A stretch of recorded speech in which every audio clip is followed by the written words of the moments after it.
Vamos a la palabra del Señor. Busque por favor el Evangelio según Juan, capítulo 9. Vamos a leer un versículo para comenzar nada más.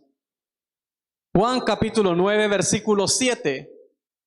Evangelio según Juan, capítulo 9, versículo 7. El tema que vamos a desarrollar es aprendamos a usarla bien. Aprendamos a usarla bien. Hablando de la palabra de Dios. Que aprendamos la palabra de Dios a usarla bien. Juan capítulo 9, versículo 7. Y aquí vamos a encontrar algo con que quiero ejemplificarlo para que podamos comprenderlo. 9:7 de Juan. Dice este versículo, único que vamos a leer para tomarlo en cuenta nada más. Y le dijo, ve, lávate en el estanque de Siloé, que traducido es enviado. Fue entonces y se lavó y regresó viendo. Oramos. Padre Dios eterno, Dios amado, le pedimos de todo corazón que sea el Espíritu Santo tomando el control en este momento de mi ser, de mi vida, de mi boca. Tome control, Señor, quite todo pensamiento humano y ponga sabiduría e inteligencia en mí para poder impartir esta palabra. Úseme, Señor, en el nombre de Jesús se lo suplico. Amén. Aprendamos a usarla bien. Vamos a estar tomando en cuenta este capítulo de un milagro maravilloso que hizo nuestro Señor Jesucristo. Y ya lo vamos a ir viendo detalladamente. Nosotros, los cristianos, o el ser humano en general, conocemos ya sea algo de la palabra que hemos oído. Ustedes escuchan personas que aún no se congregan, pero conocen algunos versículos, conocen algo de la palabra. Muchos conocen algo de doctrina. Muchos conocen poco de la palabra, otros conocen mucho de la palabra, hasta el punto de que escuchamos predicadores que son tremendos, son teólogos, escatólogos, que tienen un conocimiento bárbaro de la palabra. Hay diversas personas que conocen y nosotros pues estamos ahí, no en los teólogos, estoy diciendo en los que conocemos también la palabra, que nos congregamos. Todos hemos escuchado de lo que Dios es capaz de hacer y de la Biblia que tenemos, que es real y verdadera. Todos tenemos cierto conocimiento.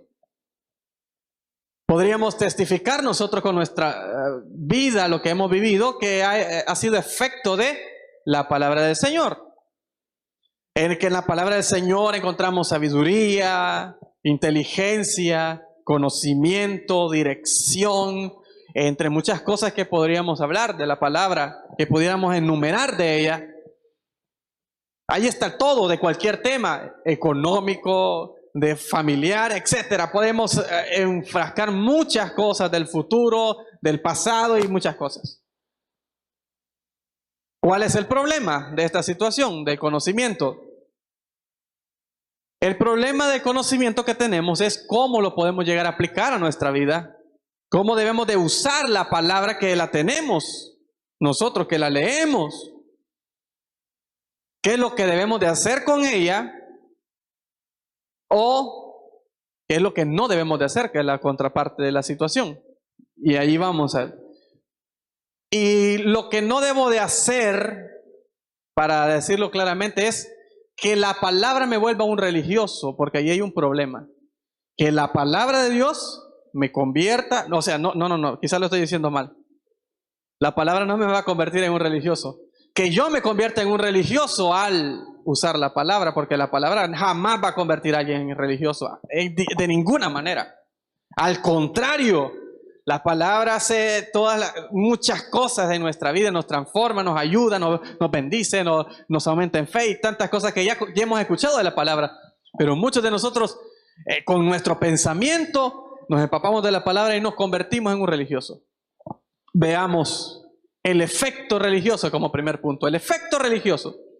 El problema de volvernos religiosos con la palabra es cuando llega un punto y tomamos la palabra obligadamente.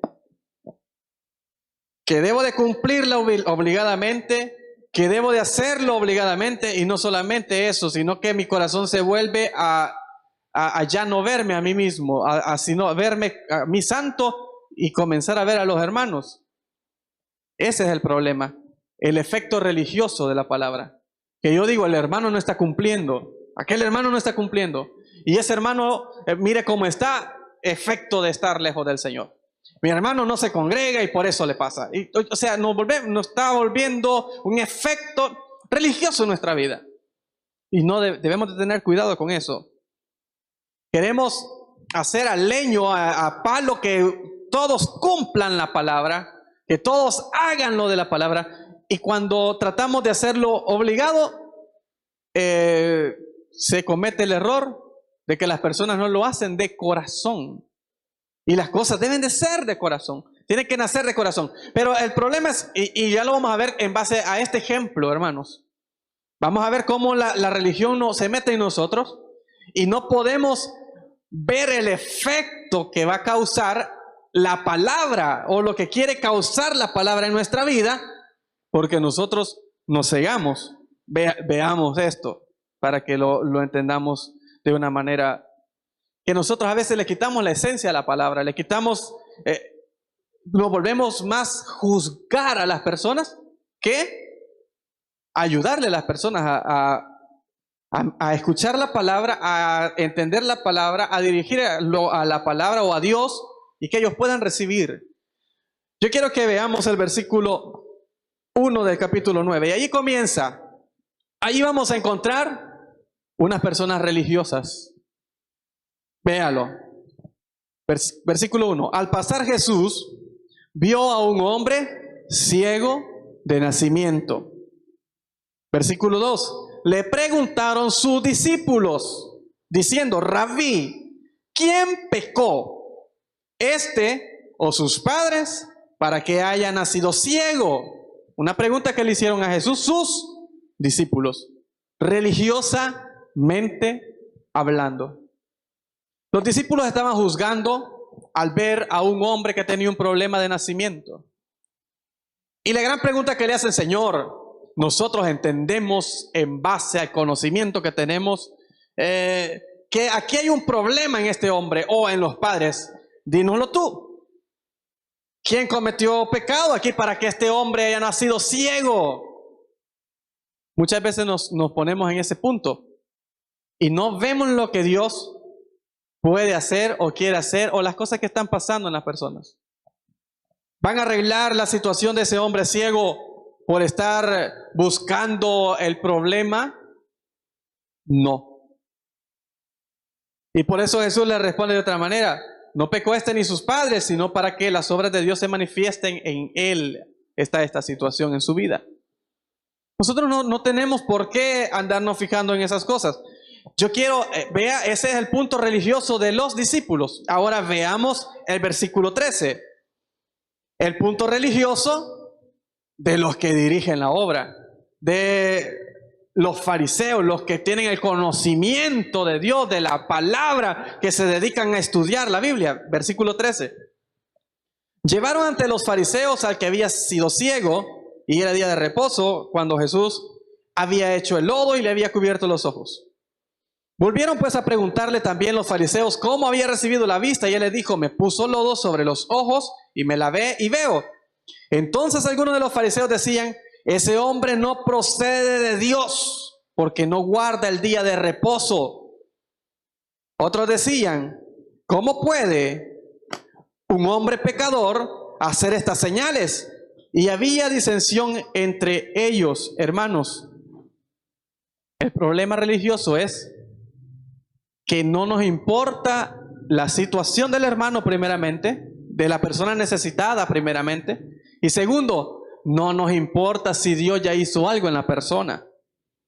Nosotros siempre andamos buscando el meollo del asunto para crear conflicto, para ver las cosas negativas, y se ve muchas veces en diversos pastores o en diversas organizaciones, si lo queremos ver así, que se dedican una y otra vez para predicar. Oyen allá que alguien dijo algo en la calle y lo llevan a su sermón para desbancar lo que el otro. O toman tiempo para estar, no, que esa fe es equivocada, o sea, solo para crear disensión. Escucha, o muchas veces nosotros escuchamos un predicador y dijo tantas cosas que me podrían edificar, pero yo tomé lo malo que dijo. Eso es incorrecto, eso no es así. No agarramos lo bueno, no buscamos lo bueno, sino que buscamos lo malo. Y al no buscar lo bueno, al ponernos religiosos, no genera nada bueno, no dirigimos a los demás a que reciban, porque ese no es el punto. Estas personas, si por ellas hubiera sido, este hombre no recibe la vista. No recibe la vista. Si hubiera sido por los discípulos del Señor o hubiera sido por los fariseos, este ciego no recibe la vista. Porque ellos no dieron solución. Ellos solamente buscaban problemas, conflictos, debatir, usar la palabra de Dios para debatir, usar la palabra de Dios para buscar argumentos. La palabra de Dios no es para buscar argumentos. ¿Sabe que esta cosa de buscar argumentos se la podemos dejar? Porque debates sí pueden haber, hermanos. Y aquí se predica de doctrina. La doctrina siempre se explica y todas las cosas. Pero esas cosas, nosotros que somos el 99.99% de los cristianos que no andamos en debates, no nos edifica. Dejemos los debates al doctor Armando Alducin, que él los dé porque ha sido preparado por Dios para esas cosas. Que él hable que vaya a foros, que vaya a debates públicos en televisión y todo eso. Él tiene argumento, él tiene todo en base al conocimiento que Dios le ha dado. Dios lo ha capacitado para eso. Dejemos al doctor Miguel Núñez que predique, que debata, que lo lleven a... Él es doctor en medicina. Él sabe, él debate, tiene estudios y debate sobre la homosexualidad, por ejemplo, y él lo da de un punto de vista científico, y después lo lleva a la palabra y les explica. Él se pone a debatir y cosas así, pero es una persona preparada para eso. Nosotros no debemos, porque eso no nos va a edificar a nosotros andar en ese punto. Yo quiero que avancemos y veamos el punto religioso. Versículo 24. Hablando de los fariseos. Versículo 24. Entonces volvieron a llamar al hombre que había sido ciego, no para glorificar a Dios, no para decir qué bendición que ahora mirás, hermano mío, que ya saliste del problema. Qué bueno que ya saliste. No. Vea. Entonces volvieron a llamar al hombre que había sido ciego y le dijeron, da gloria a Dios, pero eso hipócritamente. Nosotros sabemos que ese hombre es pecador. Vea el punto de los fariseos. Nosotros sabemos que ese hombre es pecador. Entonces él respondió y dijo, si es pecador, el ciego hablando, si es pecador, no lo sé. Una cosa sé, que habiendo yo sido ciego, ahora veo. Le volvieron a decir, ¿qué te hizo? ¿Cómo te abrió los ojos? Él respondió, ya os lo he dicho y no habéis querido oír, porque... ¿Por qué lo queréis oír otra vez? ¿Queréis también vosotros haceros sus discípulos? El ciego que era ciego hablando. Y le injuriaban y dijeron, no, tú eres su discípulo, pero nosotros discípulos de Moisés somos. Vea el punto de ellos. Nosotros sabemos que Dios ha hablado a Moisés, pero respecto a ese, no sabemos de dónde sea. Respondió el hombre y le dijo, pues esto es lo maravilloso, que vosotros no sepáis de dónde sea. Y a mí me abrió los ojos. En pocas palabras, el ciego le está diciendo, ¿qué importa?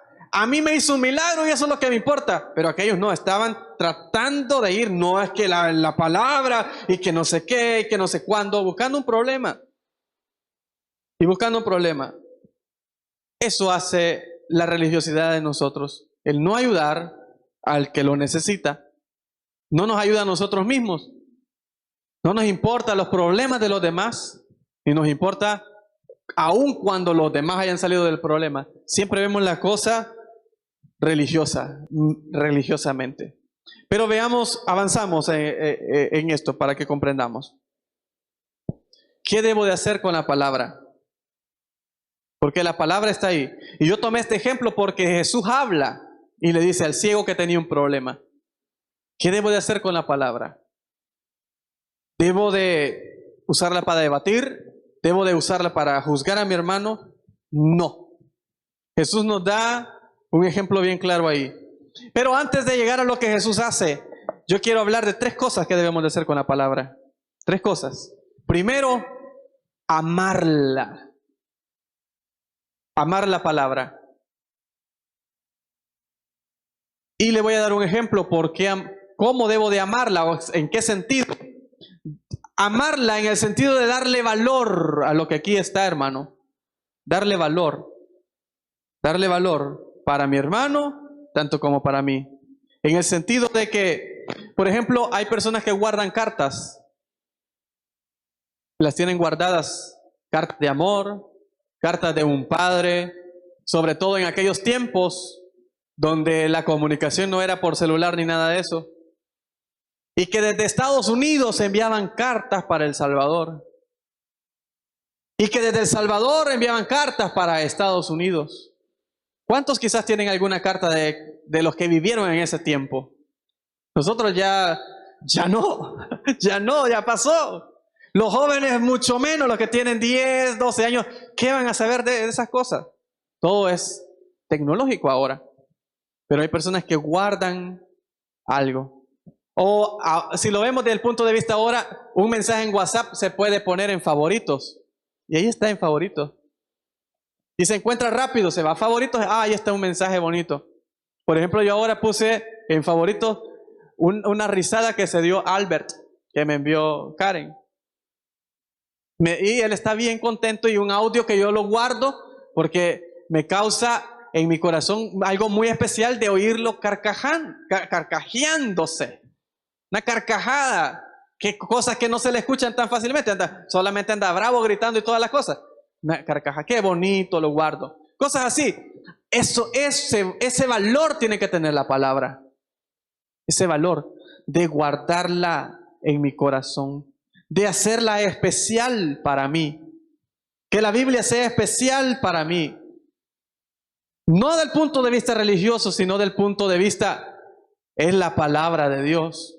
Es la que me alimenta. Es la que Dios usa para bendecirme, para dirigirme. Es la que Dios usa para ayudarme a mi vida. Es el valor que tiene de cuántos hombres de Dios, que Dios mismo los utilizó para escribirla de miles de años atrás, y que puedo llegar a ella y encontrar el amor de Dios, la bendición de Dios. Si tengo dudas y voy y me da consejos, mi mejor consejera está aquí, la palabra. Yo debo de amar la palabra. Yo debo de cuidar, no en sí la Biblia, el libro hablo, sino la palabra, lo que significa para mí.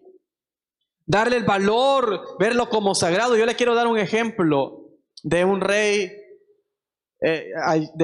no me acuerdo el nombre, lo voy a buscar solamente para mencionarle el nombre. No quiero tocar estos versículos porque se nos va el tiempo. Solamente se los voy a mencionar. En segundo libro de Crónicas encontramos, capítulo 34, encontramos al rey Josías, que cuando él tomó el cargo del rey, encontraron la Biblia, el libro de la ley, y se lo trajeron a él. Y cuando se lo traen a él y comienzan a leerla, a él le produce en su corazón, y entra en su corazón la palabra, al punto de vista que él rasga sus vestiduras y se humilla delante de Dios mientras está escuchando la palabra. Y este versículo es bien bonito, se lo leo yo, 34:26 rápidamente. Vea, dice: mas el rey de Judá, que os ha enviado a consultar a Jehová, así le diréis: Jehová el Dios de Israel ha dicho así, por cuanto oíste las palabras del libro y tu corazón se conmovió y te humillaste delante de Dios al oír sus palabras sobre este lugar y sobre sus moradores, y te humillaste delante de mí y rasgaste tus vestidos y lloraste en mi presencia, yo también te he oído, dice Jehová. Cuando le damos el valor a la palabra. Pero ¿cuántos de nosotros no le estamos dando el valor a la palabra?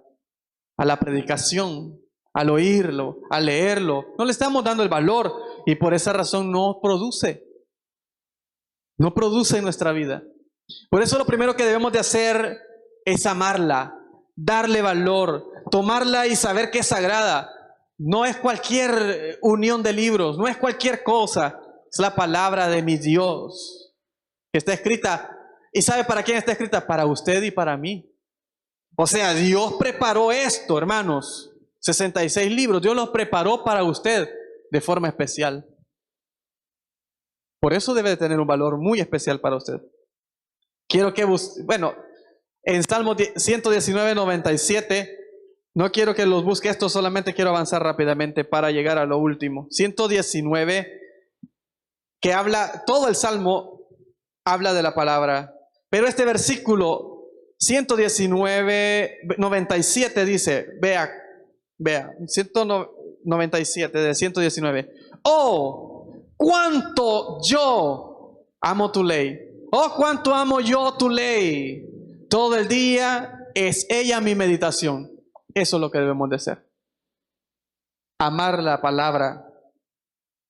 Cuando amamos la palabra, hermanos, o cuando amamos a Dios, o cuando buscamos de Dios, cuando le amamos, como decía en Romanos, cuando el amor está impregnado en lo que hacemos, no hay necesidad de que nadie nos diga lo que debemos de hacer. No hay necesidad que nadie me diga que debo de cumplirla.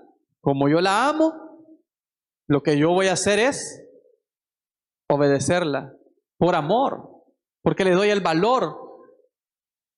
Por eso debo de amar la palabra de Dios. Segundo, debo de creerla. La palabra de Dios debo de creerla. No con el punto de ponerme a pelear con alguien sobre temas, no. Sino con el punto de que produzca en mí y en los demás. Debo de creer la palabra de Dios, debo de creerla, debo de llegar a ella, escudriñarla y creerla. Veamos ahí donde estamos. Y quiero tomar este ejemplo para ahí. 9, versículo 7. Aquí lo quiero ejemplificar con la palabra. Y le dijo, Jesús hablando a un ciego de nacimiento, y le dijo, ve a lavarte en el estanque de Siloé. Ve a lavarte en el estanque de Siloé. La palabra que Jesús le dijo. Eso es la palabra de Dios, si lo queremos ejemplificar para nosotros cuando la leemos. Tan clara, tan real, y que nos da una instrucción, o que nos dice qué debemos de hacer, o que nos inspira en fe, o que nos llena en fe. ¿Qué es lo que hizo el ciego? Creerla. Y por eso dice, el final de ese fue entonces y se lavó. Eso es lo que hizo el ciego, hermano. Recibió la palabra, la creyó, fue entonces y se lavó. Eso es lo que debemos de hacer. Primero, amo la palabra. Porque la palabra de Dios llega en el momento. ¿Cómo es Dios de maravilloso, de lindo con nosotros? Que en nuestra situación envía la palabra. Exactamente en lo que estoy pasando, me llega la palabra, me llega un versículo, me llega una predicación a mi vida. Ese es Dios hablándome. Ese es Dios hablándome directamente. Por eso amo la palabra. Porque Dios me la envía, porque Dios ve mi situación, ve mi adversidad. Y Jesús, en pocas palabras, en ese momento le dice, no actuemos religiosamente. Les voy a dar un ejemplo cómo es la palabra, cómo se debe de usar la palabra. Vean, ustedes dicen que ese ciego está así porque él es pecador o porque sus padres son los que pecaron. Les voy a decir cómo es la situación con la palabra de Dios. No es para buscar culpables, no es para buscar personas o juzgarlas, no. La palabra de Dios funciona así. Se da, se cree y se recibe. Se da, se cree y se recibe. Y viene Jesús y le dice al ciego, escupe en la tierra, hace lodo, se lo pone y le da una palabra. Ve al estanque de Siloé y lávate. Así, discípulos, así funciona. Mira, le doy la palabra, ve al estanque de Siloé y lávate. Él obedece a la palabra porque la cree. y después regresa sano. ¿Ya vieron? ¿Era necesidad buscar culpables? No. Era necesario creer la palabra. Es necesario oír la palabra. Es necesario darle importancia a la palabra. Créela y mira cómo se reciba. Y allí junto, en ese mismo versículo, quiero hablar, ponla por obra. Las tres cosas que debo de hacer con la palabra: amarla, creerla y ponerla por obra. El ciego escuchó la instrucción: ve y lávate en el estanque de Siloé. El ciego, ¿qué es lo que hizo? Puso por obra la palabra. Y aquí viene el punto difícil, hermano. Y que yo no le juzgo ni nada, sino más bien me uno a ustedes y digo el punto mayuca de nosotros los que nos llamamos cristianos, y es ponerla por obra. Y qué bonito ese ejemplo que estamos usando, porque es un ejemplo más práctico, donde todos la ponemos por obra cuando queremos recibir un milagro. Es más fácil ponerla por obra, que le digan: ciego, anda al estanque de Siloé y lávate para que puedas ver. ¡Ja! Si a mí me dijeran, te voy a poner lodo en el cuerpo y vete al trabajo y después vas a regresar con las matates llenos de dinero, yo me voy, es más fácil creerlo y ponerlo en práctica. Pero si me dicen, obedece esto, no hagas esto o tal cosa, ahí me cuesta. ¿Se da cuenta? Eso es lo difícil de la palabra. Pero, ¿cuál es la recomendación? Que debo de ponerla por obra, aún en las cosas que son de instrucción para mi vida. Bonito es cuando es cosas de bendición para mi vida, que las pongo por obra más fácil. Pero también cuando es de instrucción para mi vida, debo de ponerlas por obra. Y también debo de amar la palabra cuando es para ponerla por obra. Y también debo de creer la palabra cuando que me está instruyendo, que me está redarguyendo, que me está exhortando. También debo de amarla, debo de creerla y también debo de ponerla por obra. O sea, porque siempre va a generar algo en mi vida. Porque también va a generar algo en mi vida. Así que debemos de ponerla por obra. Como ese ciego la puso por obra. ¿Y cuál es el efecto de usarla bien? Es que vamos a recibir de ella palabra viva y eficaz, palabra que me habla, palabra que me redarguye, palabra que me da sabiduría, palabra que me da fe, palabra que produce fruto, palabra que transforma, que cambia, palabra que genera un impacto en mí cuando la recibo. Pero si yo la recibo, o más bien no la recibo, sino que le pongo un escudo a la palabra, escudo la puedo usar para cualquier otra cosa, para volverme religioso nada más. Pero no produce nada en mí porque yo le pongo obstáculos, porque no estoy usando las tres cosas importantes, que es amarla, creerla y ponerla por obra. Quiero que los demás la pongan por obra. Veo a los demás y los juzgo, este es pecador y por pecador está así. No le estoy usando la palabra para mi bien, para el bien de los demás, solamente le estoy juzgando en base a la palabra de Dios. Yo puedo tomar los mandamientos, hermanos, y yo puedo hacerme el santo y decir que ustedes están mal. En cualquiera de los mandamientos fallamos alguno de nosotros. Y yo puedo tirarle bombazos, borbandear desde aquí, ahorita mismo puedo tomar. O tal vez conozcas algún caso de su vida y algo, y yo puedo tomar la palabra para borbandearlo. Pero no produce efecto la palabra así. Pero ¿qué tal si yo traigo la palabra y le digo, hermano, ame la palabra? Y usted logra comprender y le da valor a la palabra y la ama. Comienza a creerlo, porque usted ha dejado de creer. Y comienza a ponerla por obra, las instrucciones, y por ende comienza a recibir de ella. Comienza a recibir, comienza a ser lleno de Dios, comienza a tener conocimiento, comienza a apartarse de las cosas que debe, porque usted ha recibido en usted, en su corazón, la palabra. Por eso la religiosidad con la religión con la relación tienen una brecha bien tremenda. Porque la religión quiere obligar, hazlo, hazlo, hazlo. Pero la relación me hace hacerlo sin que nadie me diga, sin que nadie me obligue, sin que nadie me esté hostigando, sino que yo tomo la decisión. Por eso debemos todos de dirigirnos a Jesús, hermanos. Todos de buscar a Jesús. Que nuestra vida sea el buscar de Dios con amor, con fe, para que produzca. Obligadamente, no. Obligadamente no. Porque yo ahora, por ejemplo, le puedo decir, hermana, no se ponga pantalón como otras organizaciones lo hacen, ¿verdad?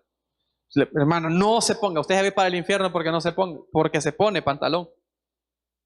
Y usted lo puede hacer por obligación. El hermano, para que no me moleste, lo voy a hacer. Pero no hay un cambio en usted, porque allá afuera usted se lo va a poner. ¿Sabe cómo hay un cambio? Cuando usted va a Dios. Y yo no digo que ponerse pantalón sea pecado. Nada que ver. Es mejor que ande con pantalón y sea santa en su corazón, que ande con falda larga y estemos dando mal testimonio por fuera. O sea, que todo lo contrario, pues. Todo lo contrario. Es mejor que el corazón esté con Dios. Porque cuando el corazón está con Dios, Él nos dirige, Él nos habla por medio de su palabra y ya somos receptivos nosotros cuando la palabra llega. La palabra comienza a producir. La palabra. Yo le puse un ejemplo religioso nada más. Un ejemplo religioso de querer tener sometido a alguien, pero no hay cambio en la persona real. El cambio real lo da cuando el Señor, cuando la persona deja que el Señor le hable. Por eso la palabra, usted cuando la vaya a leer, dígale, Señor, háblame. Y la palabra le va a hablar. Cuando escuche un predicador, dígale, Señor, háblame.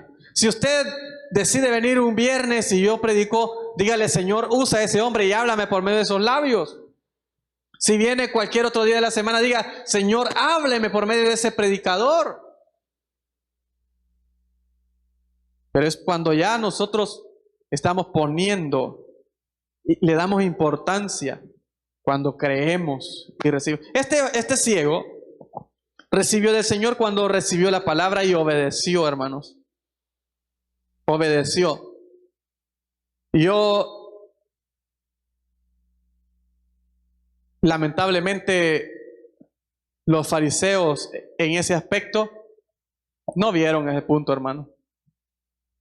Primeramente los discípulos vieron a un hombre con necesidad. ¿Por qué no le preguntaron al Señor, Señor, ¿qué podemos hacer? Usted que ha venido, que es el Hijo de Dios, ¿será que puede hacer un milagro en este hombre? ¿Podemos orar por él? ¿Podemos darle una palabra? ¿Podemos... O tal vez que no llegara a su fe a que pueda ser sano? Señor, ¿podemos darle de comer a este ciego?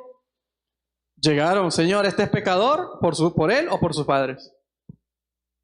Y los fariseos no les importó, ya vieron, le preguntaban, ¿y de verdad vos sos ciego? ¿Y de verdad tú eras ciego? No les importaba lo que se decía del milagro que habían hecho. Al punto que llamaron a sus padres y lo interrogaron. ¿Ustedes son los padres de él? Y es cierto que él era ciego. ¿Y cómo fue que él recibió la vista? ¿Le importa más buscar lo teológico? Es que no se da cuenta de que lo que ha pasado ahora ha pasado en día de reposo. Esto es contra la ley. El Señor puso un caso bien práctico y dijo, vean, contra la ley lo que se hace si la persona de verdad escucha la palabra y la obedece. Eso es lo que debemos de hacer. Es que me quiero meter la ley, es que debo de cumplir todos los mandamientos, es que... Calma, la palabra de Dios es práctica. ¿Qué es lo que debo de hacer? Señor, hace una oración, Señor, voy a leer la Biblia. No sé cómo usted la va leyendo todo y la comienza, Señor, ayúdeme a entender, a analizar. Y usted dice, qué bonita historia, qué bonito, el Señor le está hablando. La palabra de Dios es práctica, usted la lee, usted va a ella, usted corre a ella, la cree y recibe. Buscarle tantas vueltas, sin buscar la complicidad de las cosas. Es que yo quiero solo predicar del Apocalipsis. No, lo simple, la palabra de Dios, para que vea cómo es de eficaz en lo simple. No busques más allá. La palabra de Dios es simple. Solamente, ¿qué debes de hacer? Ámala, créela y ponla por obra. Es la forma de recibir. Es la forma de recibir del Señor. Ama la palabra, cree la palabra, ponla por obra. Ama la palabra, cree la palabra, ponla por obra. Señor, pero es que mire, ¿y por qué el hermano que no te importa tu hermano ahorita? Ama la palabra, cree la palabra y ponla por obra. Y después que tú ya eres capaz, acércate a tu hermano y dile, hermano mío, te voy a enseñar un secreto que a mí me ha funcionado. ¿Cuál? Yo sé que tú estás pasando problemas difíciles. Mira, la palabra te va a ayudar. A mí me ayudó mucho porque comencé a leerla, me comenzó a fascinar cuando me acerco a ella, cuando escucho y Dios me ha hablado y la creí, recibí. En vez de andar buscando, no, es que tú estás así porque sos un gran pecador. Es que sos un larva y ¿cómo vas a estar mejor? No así, no así. Hermanito, tal vez decirle, hermanito, aquí lo vengo a visitar. Lo extrañamos en la iglesia. Dirigir al hermanito al Señor. Dirigirlo al hermanito al Señor. Dirigir al problemado al Señor. Dirigir al pecador al Señor. A todos. Dirigirnos nosotros, primeramente, al Señor, antes de querer dirigir a alguien más. No nos creamos santos, que volamos, sino primero trabajemos en nosotros y también en los demás. Ese es el amor para con los demás. Tratar de dirigirlos. Esta ha sido la sencilla palabra de esta hora, hermanos. Padre amado, gracias por su palabra. Que siempre llega un momento adecuado, especial. Su palabra que es tan maravillosa y poderosa, que tiene tanto conocimiento, Dios, allí, tanta sabiduría, y que nuestra respuesta está ahí. Ayúdanos, Señor, a tomarla en cuenta y darle el valor que se merece. Porque no es cualquier cosa, es palabra suya, la cual es viva y siempre me va a hablar y me va a edificar. Ayúdeme a poder comprender esos misterios, a recibir de usted. Sobre todo, Padre amado, ayúdeme a creerla, todas las promesas, todas las ordenanzas, las leyes, que las tome en cuenta para mí, porque usted las puso por algo en mi vida. Y sobre todo, Padre amado, que todo eso yo tenga la capacidad, que pueda doblegar mi pensamiento, mi carne, para poder ponerla por obra. Que es lo más difícil para nosotros, Señor, sobre todo en situaciones de cambio. Ayúdenos, denos la capacidad de que el Espíritu Santo que habita en nosotros nos ayude y nos dirija. Porque así, Señor, seremos cristianos bendecidos, haciendo un buen uso de su palabra. Gracias, en el nombre de Jesús se lo suplicamos, Padre amado. Amén.